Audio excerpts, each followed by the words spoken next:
আমি যা বলি তাই লিখবেন, এর বাইরে কোনো কথা না লেখার জন্য বিনয়ের সহিত অনুরোধ করছি। আসসালামু আলাইকুম আমার সাংবাদিক ভাইরা। গত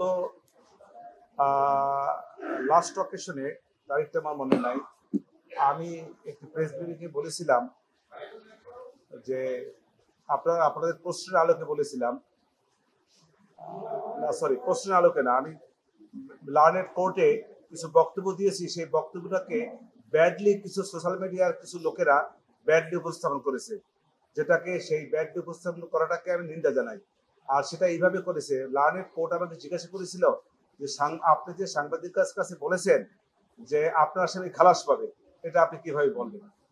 আমি সে প্রসঙ্গে লার্নেড কোর্টকে, লর্ডশিপদেরকে বলেছি এই কথা যে সাংবাদিকরা যখন আমাকে প্রশ্ন করে যে আপনার আসামির কনসিকুয়েন্স কি হতে পারে এবং পরবর্তীতে আপনার আসামির সঙ্গে আপনার প্রত্যাশা কি, সেক্ষেত্রে আমি কথা বলেছি বান্ডেল থাকলে প্রতি সেনমানিতে টাকা বাঁচবে। বিকাশ সেনমানি বান্ডেল কিনে জিতুন প্রতি লেনদেনে। যে আর আসামি, আমি আশা করি, আমি বিশ্বাস করি যে আমার আসামি খালাস পাবে এবং সেটা আমি বলতেই পারি, এটা আমার প্রফেশনাল দায়িত্ব। সেইখান থেকে সেই কথাটাকে বলেছি আমি। তখন আরো একটি কথা বলেছি যে লার্নেড কোর্টে আরেকটা কথা বলেছি যে লার্নেড কোর্টে যদি আমি বলি যে আমার আসামি খালাস পাবে না, সেটা কি সঠিক হবে? সেটাকে আমি বলতে পারি। এবং এটা যদি বলি তাহলে লার্নেড কোর্ট আমাকে যে নিয়োগ দিয়েছেন, তাহলে বিষয়টা সমস্ত দেশের মানুষ মনে করবে যে এটা একটি মানে এমন লয়ারকে দিলাম যে লয়ার বলতেছে আসামির ফাঁসি হবে বা সাজা হবে। সেই প্রসঙ্গে দু একটা কথা এবং সেখানে একটু মৃদু হাসাহাসি হয়েছে। সেইটাকে ব্যাডলি এমনভাবে উপস্থাপন করা হয়েছে যে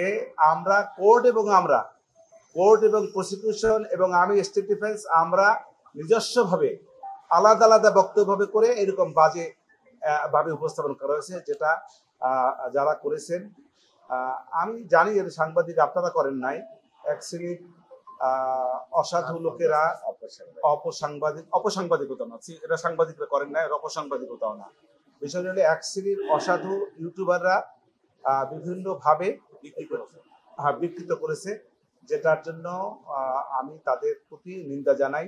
এরকম করা যারা করেছেন তারা ঠিক করেন নাই।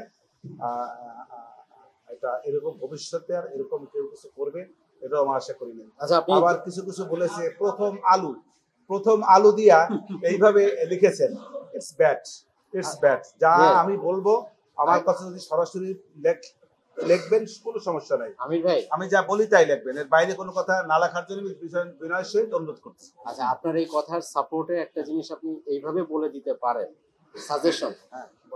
সেটা হচ্ছে ট্রাইব্যুনালের যে ফেসবুক পেজ, চিফ প্রসিকিউটরের অফিস, সেইখানে আমি যখন আপনার ইন্টারভিউটা কাটি, যে কথাটা বললেন হুবহু ওই কথাটা আছে। অতএব কারো যদি কনফিউশন হয় তারা ওখানে গিয়ে আপনি কি বলেছেন সেটা শুনে নিতে পারে। রাইট, এটা বলেন। রাইট, আমি যে কথাটা বলেছি যে ট্রাইব্যুনালের যে পেজটা আছে সেখান থেকে তারা হুবহু ভালো করে দেখে নিতে পারেন। লাইভ হয়েছে, আমার কোনো সমস্যা নেই।